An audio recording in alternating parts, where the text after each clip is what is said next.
Hi, I'm Corey. Hi, I'm Tess. Welcome to A Lovely Place. We're so glad you've joined us as we invite Jesus into the midst of our lives, learning, and laughter. We hope this podcast can encourage your heart and make you smile today. Hello. Hello, friend. Happy day today. Happy recording day. Whatever day it is. Yeah, that's what I'm saying. Yes. Well, it is a happy day when we get to record because I love it. It's so much fun. You know, lately it feels like it's been harder and harder to actually get the time set up for it because of illness and like all the things of life. But right. I think that makes me like more excited when it's happening. It's like we're actually doing it. Yeah, we're gonna make it. And then I haven't read past these chapters yet, so then it will be good to start reading again because I was like, oh, I want to read that, but then I didn't want to mix it up in my head. I know, right? Any more than I already have mixed them up. Can only focus on so many things at one time, Yeah, right? yeah. But it's good. Yes. So go ahead. We are talking about Famous at Home. That's our featured book right now by Josh and Christy Straub. And we're on chapter 7, which is What Are You Fighting For? And Why Your Spouse is Not Your Enemy. So we touched a little bit on this in our last episode, which they may sound a little bit similar to each other because it's, talking about our marriages. And some of the things we talked about on the last episode, you'll probably hear again on this one. But that can't be a bad thing, right? Oh, bless you. Thank you. Excuse me. So, and I think our listeners, if you want to pray for me, you could pray for me to find a better setup for my podcasting because, my goodness, apparently I move my arms too much when I'm talking and bang my microphone around. So just in case you hear anything strange, just in case, me flailing my arms around while I'm talking. Gesturing, wild gesturing. Yeah. What are you fighting for? Fighting for my space. Fighting a lot, apparently. Man. I might need to declutter my closet and put a desk in there and set up a podcasting closet. Okay. I think that's where Don't Mom Alone started, right? Heather in her closet. Yes. Yeah. So closets are good. There we go. For lots of things. Wearing clothes and podcasting. Yeah, I like to go in my closet for a timeout if I ever need one. I just go in there. It's like, I'm in my closet. I remember reading someone said they kept M&Ms in their closet so they would go and have a moment to themselves and eat some M&Ms. I'm like, that sounds good.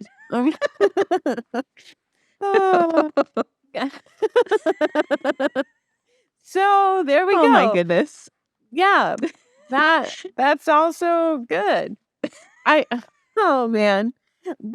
Sorry, I can't stop laughing. No, it's okay. Oh. So we're talking about what are we fighting for, and we're fighting for a marriage, and we're fighting together, not separate. That was I know last episode I also talked about Gil and Brenda, but at that one conference that Stefan and I went to, they had, and I guess a couple different times. Anyways, they have this example with those cardboard bricks that are like a kid's toy or whatever, but they set them up and then it makes like this wall. And so then they're like, we're not on either side of the wall. We're on the same side of the wall fighting the wall, not putting a wall between us. Yeah. And so I just like that picture that they had of like, you're on the same side of the wall. And I think I was supposed to talk about prayer in the last chapter, but it was just like, do you pray together? Do you pray out loud together? Yeah. Do you pray for each other? And it was just like, Stefan and I have been praying like every night on the phone once we got engaged. And then we pray every night before we go to bed. And sometimes it's like a quickie prayer, like just like it's automatic and routine. Right. But I also appreciate that it is automatic and routine, that this is important to us. And so now I'm challenged, like, okay, we need to be praying other times during the day. And I'd like the different examples that Josh gave, like I'm not fighting against my wife. I'm fighting for her. And Yeah. do we need to fight fear right now? Do we need to fight what are we fighting? And then like Yeah. name it together, and then like go to Jesus in prayer, like, hey, Lord Jesus, you can't take this away from my family right now. We need peace here, not disunity or whatever. Like Yes. just to like be like, hey, this moment is not for the enemy. Like, Yeah. yeah. Yeah. And it's not, our spouse is not our enemy. Yes. Yeah. Well, and so I like one of the things that he was talking about in this chapter is that like if your emotional response is disproportionate to the situation, then you can assume that you're reacting to something in your past, something that you Yeah. like a past hurt or wound. And I think as I've been in counseling for, well, quite a while now, that I'm realizing that a little bit sooner. Like it comes to the surface of my mind a little bit easier as even as we're in a conflict to go, oh, the reason I'm having such a strong reaction to this is because it's bringing up something Yeah. from my past, and I think that when we were talking about vulnerability last episode, I think when we can be vulnerable to say that to our spouse, um to say, oh, I think, like Daniel and I had a conversation the other night. I say conversation, that makes it sound nicer, but I was like overreacting completely about something. And in reality, I was hurt. Like what happened was painful and did hurt me. But I was like kind of flying off the handle. I think Daniel had like deer in the headlights look, like, what is happening? And then I was like, oh, I think I'm having such a strong reaction to this because of this, and so we were able to talk about it a little bit differently instead of me just like attacking him. Right. And so I think that helped it to resolve a little bit differently, whereas it still felt like we ended the conversation and it wasn't fully resolved. And so it felt like, when there's like a little bit of I don't want to say coldness because that sounds terrible, but it feels like there's a little bit of distance, still. It still felt like that, but I think less than it would have if I wasn't able to tie back in my heart, like, why am I responding this way? Yeah. And to voice that, um, but I love in this chapter where he's talking about John Gottman again and what the greatest predictor of divorce is. And he says, it was whether the couple remained emotionally connected despite their differences when trouble came. The couples who turned their hearts away from each other divorced, but the couples who fought for each other's hearts stayed the course. And so I think that comes back to that wall picture that you were talking about.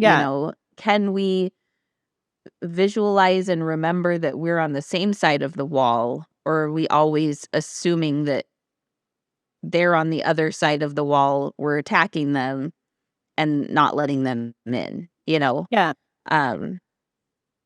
Because we don't want that, right? We want them to be on the same side of the wall. We want to let them in, Well, So- and then just another example, not necessarily the same thing, but just I needed Stefan on, like, and I remembered he was on the same side of the wall. In my own head, I was going down the wrong path. And so I've been working with a counselor again, and we were talking about that wise mind. And that was in the End Emotional Eating book. Yeah. What is it? Emotional and logical mind, and they need to come together, and that creates your wise mind. And so I have a lot of practice in my emotional mind, not not as much practice in my logical mind, but now I'm whatever. So I was like, okay, my teammate Stefan, he has a logical mind, very much so. So I said, I need to borrow some of your logical mind, please, like to help I like that. So we weren't even in a fight, but I was in a fight with myself. And so I needed my partner to help me to say, hey, we're going to combat this with some logic. And so I borrowed his logic to help to even out and make a wise mind. There you go. I was like, all right, I need some help here. So that was a nice thing too, to be like, I know a silly example, but just in that movie Elf with the boy and then Elf is with him and they're in the snowball fight, and when he has Elf, or not Elf, is that right? Elf? Yeah. Elf. Well, whatever his name is. Buddy. Thank you. Buddy. He has Elf with him, but then he's just like, like machine gun throwing the snowball. So it was like I needed Stefan's machine gun logic to throw it at the situation. I like that. Well, and one thing that my counselor reminded me of is that like we marry our opposites usually, like, and there's a reason for that. Like we're attracted to people who are opposite of us. Yeah. Because they can fill in the gaps. And sometimes that's annoying because it's like, you're so different from me. Right. But it's actually what we need. We need them to help us grow. We learn to be better people because of our differences. Yeah. So that's good. I like that example of you calling on his logical mind to even out your emotional mind. That's good. Yeah. It's like, okay. Now, can I do that more often? Right? Without bugging him? Maybe? Write myself a note. Yeah. Oh, man. Oh. Yeah. So then we're back to prayer again. Right, exactly. And like, okay, Lord, help me please of this. Yes. To learn or, yeah. So, in this chapter, they talk a little bit about the dance that we do, which we kind of talked about a little bit last episode. But I love the way he words this. He says, Dr. David Burns has a list of ways we dance to self-protect. With a hint of sarcasm, I sometimes call these dance moves the dysfunctional ways we get our spouse to like us better by treating him or her like crap. I just think that's so funny and terrible. He says, see if you relate to any of these dance moves. Sarcasm, blame, self-blame, defensiveness, passive aggression, problem solving, diversion, martyrdom, labeling, counterattack, put down, mind reading, denial, and hopelessness. Yeah. And he says we all list. Right? We all have our dance. So there's none of us that don't do one of, some of these things. Yeah. But when we fail to talk about our dance, we turn opponents into elephants. And the bigger the elephant gets, the more likely we are to make our spouse the enemy. Oof. Goodness. And I love he also talks about meta communication, which is communication about your communication. So we need to be better at communicating about how we communicate, right? Yeah, I was like, wait a minute, what? And if you're having trouble doing that, then I bet that's a really fun conversation. How can we talk about this better? But It is good to have that, and then I think it also removes you from an intense conversation if you're just talking about how to have a conversation. Hopefully when you're not in an intense conversation. Yeah. Well, and I think it reminds me of in End Emotional Eating where she talks about how when you name your feeling, you feel less distressed about it. And I think this kind of relates to that. When you name what your default ways of communicating are, it's probably less, it surprises you a little bit less, and you can work on being proactive with it instead of being surprised by it. If you're able to name it and go, oh, this is what I do when I'm feeling this way. How can I change that? So I think that and kind of like what she talked about too with the coping ahead, knowing ahead of time, when these things happen, I'm moving down the road of sarcasm, or I am, I'm starting to move towards this method of self-protecting. what can I do when I get to that time? Because when you're in that moment, you're not going to be thinking the most logically or with our wise mind, so how can we think of those things ahead of time to improve the way we communicate with our spouse? And then I've been noticing too, I just need to give myself more timeouts myself. Like whether that's just permission to not always be doing something, but just permission so I can have a minute to think. Yeah. So I can even give my brain a chance to come out of whatever dance I'm stuck in. Like, can I learn some new dance moves? But it's like if I don't pause and stop, then so maybe that's what I need, more sticky notes in my closet. If I need a timeout, go to your closet. Right? Yes. Telling a dog, go to your dog bed. Like, lay down. Like, I don't even have a dog, but I'm just like, oh, hey, you're spinning around in the wrong. Yeah. It just, because it's hard. I think sometimes just the pace that we're doing so many things as wives, as moms, as working, as house inventory keepers of all the different hats we wear. It's just like, okay, how can I just have a minute to have a minute? Yeah, exactly. Like, what does that even look like? I'm having trouble with that sometimes. Like, yeah. Yes. So I agree. Yeah, It's easy to neglect yourself without even realizing that you're doing it. Yeah. And then it's like, oh, hey, now no wonder I'm reacting this way because I'm at the end of whatever I had and I didn't even know I was at the end of it. Like, yes. It's like, oh, yes. Let's so true. Have a timeout. Mama needs a timeout. Oh my goodness. So I am convicted by what he says in this next section. He says, betrayal starts by secretly wishing your spouse would act differently or even be someone different. Betrayal is a seed of doubt, a sign that the enemy is twisting your view of who or what your opponent really is. And goodness, I don't think I've ever consciously wished that my husband was someone different, but I think sometimes I have wished that he would act differently. And I think this is a good reminder to, in those moments when we start feeling that way, to flip what we're thinking and because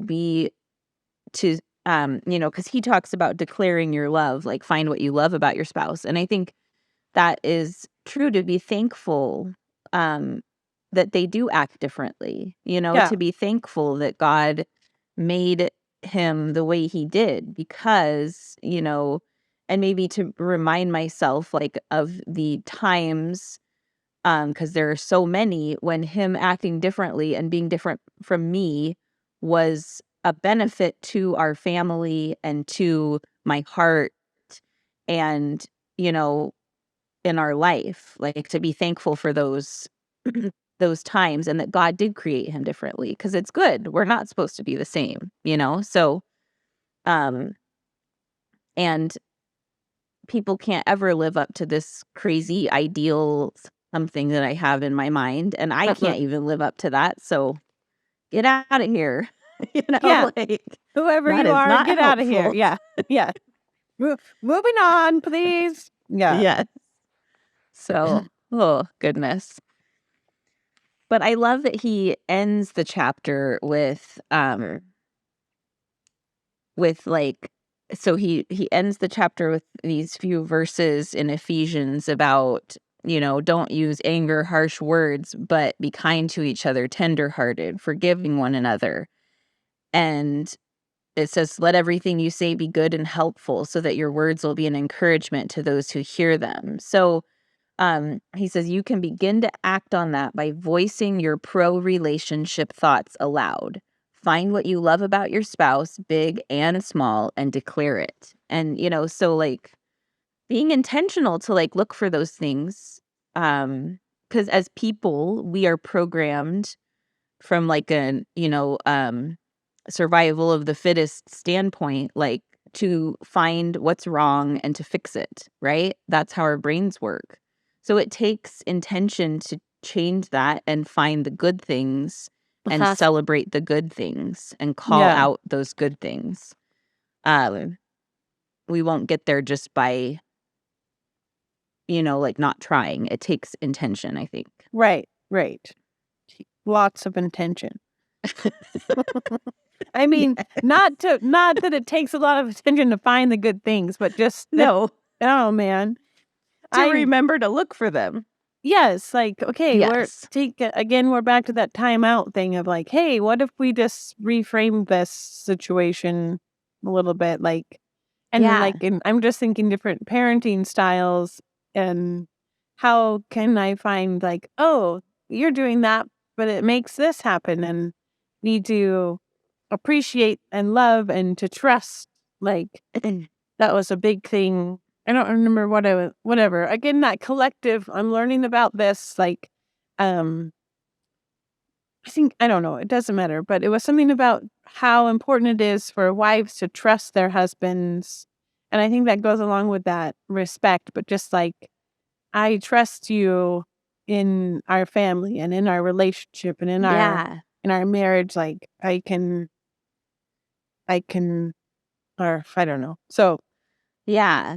Well, and it reminds me that like someone once, or I feel like I've heard this many times before, but that we judge ourselves by our intentions, but we often judge others by their actions.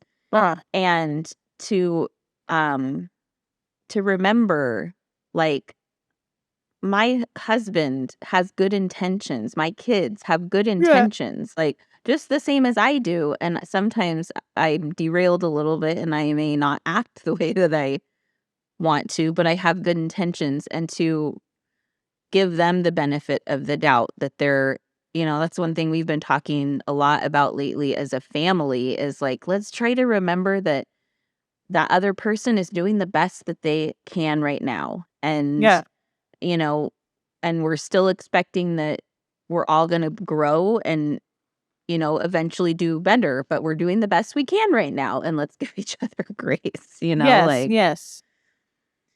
Oh.